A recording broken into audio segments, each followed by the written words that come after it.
Hudson Hall, profesor de percusión, uno de los 5 profesores con los que cuenta el conservatorio, y voy a presentar los instrumentos que son una familia dentro de la familia. La percusión abarca 3 materiales básicos que son las membranas, que les llamamos parches normalmente. Nadie pide una membrana en la casa de música, sino deme un parche, pero no es que estén rotos. Las maderas y los metales. En algunos casos hay instrumentos con más de un material, como la pandereta, que tiene membrana y tiene sonajas de metal. Pero lo fundamental es que en general los sonidos de las maderas son cortos, en general. Los sonidos de los parches o membranas son cortos con resonancia, más corta o más larga, y los sonidos de los instrumentos de metal en general son sonidos largos. Además hay una característica importante: los instrumentos de percusión presentan espectros armónicos, o sea, sonidos que pueden ser afinados y dan una nota, como los instrumentos de placa que ya mostraremos, e instrumentos que no se afinan, como pueden ser las maracas, que son unas piedrecillas adentro de una calabaza o de otro recipiente, o un platillo. Comencemos con las maderas. Un típico instrumento es el xilófono. Xilo quiere decir madera, así que no podría ser de otra manera. Vamos a escuchar una pequeña recreación de un autor francés, François Dupin.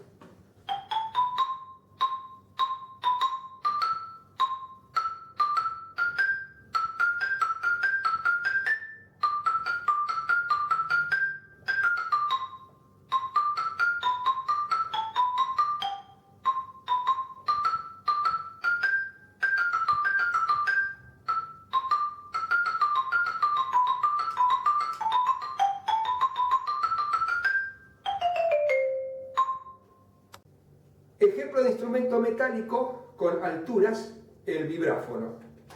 Comienza en la nota Fa y son 3 octavas hasta la otra nota Fa.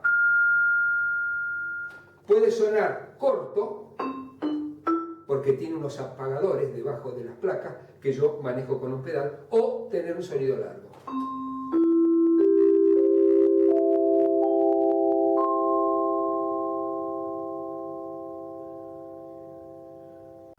Vamos ahora a los parches o membranas, el instrumento que seguramente todos conocen, el redoblante.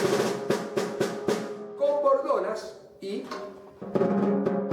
sin bordonas, que son unos hilitos que están aquí abajo y vibran cuando uno golpea. Con bordona se usa normalmente. En el conservatorio comenzamos los estudios por este instrumento, el redoblante. Y lo podemos tocar de varias maneras, con palillos, como he hecho yo, con escobillas, con lo cual ya no solo lo percutimos, sino que lo frotamos,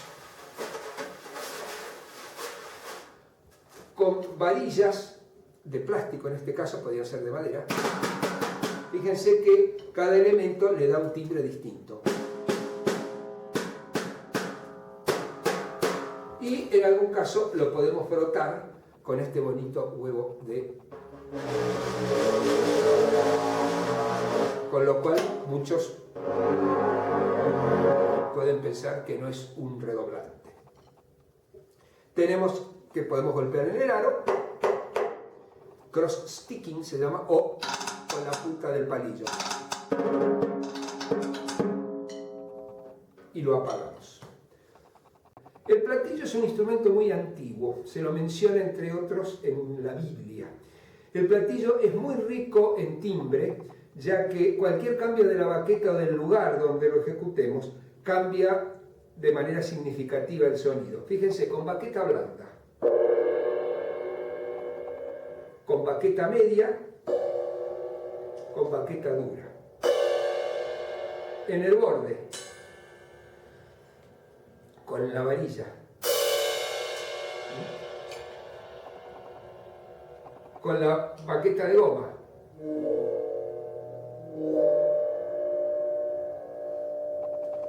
con la escobilla, frotándolo.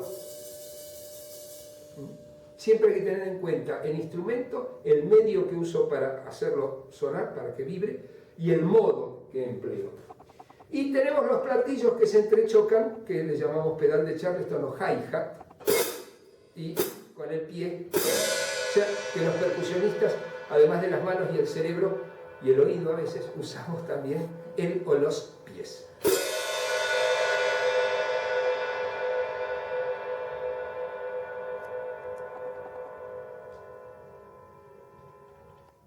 Timbales. Estos instrumentos tienen la cualidad de que se afinan. ¿Cómo? Mediante un pedal, que ustedes no ven. Si yo aprieto el pedal, la nota sube como si acortara la vara de un trombón. Y si lo aflojo, la nota baja.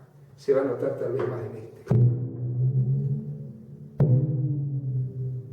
Los timbales vienen en juegos de 5.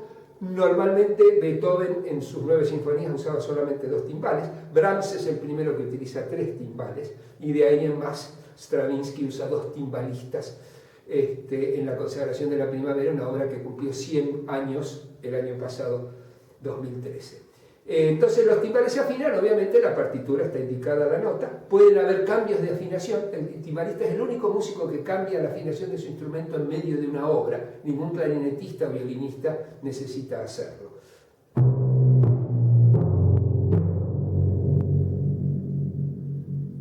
Con baqueta blanda, como ven, queda resonando.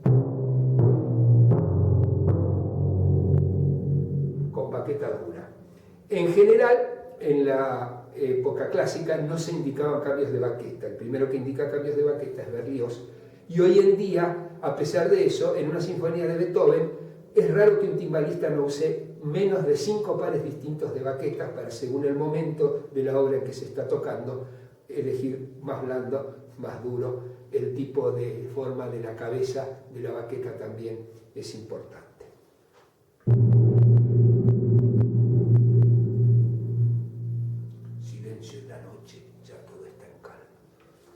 La percusión, si bien, como vimos, abarca muchos instrumentos, hicimos una muy pequeña muestra, quedan afuera maracas, matracas, güiros, tumbadoras, bongoes y etcétera, etcétera, muchas realmente.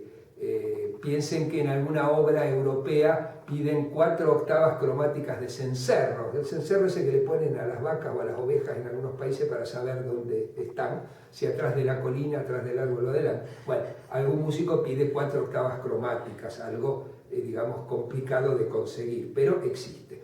Lo importante es que la formación es para la música sinfónica o de cámara, o sea, un alumno del conservatorio puede ingresar a una orquesta sinfónica, a una banda sinfónica, o tocar música de cámara, o inclusive viene muy bien para lo que en Argentina, en Buenos Aires especialmente, se está moviendo y hay bastante campo laboral, que es la comedia musical. En muchos casos, las comedias musicales requieren un baterista y un percusionista, en algunos casos más de un percusionista. Y el conservatorio forma porque pueden pedir que toque tanto las placas, ¿no es cierto?, como la tumbadora u otros instrumentos. No enseñamos a tocar con las manos, digamos, no porque no nos guste o no nos interese, sino porque en general las partes de percusión están escritas para tocar con baquetas, en general.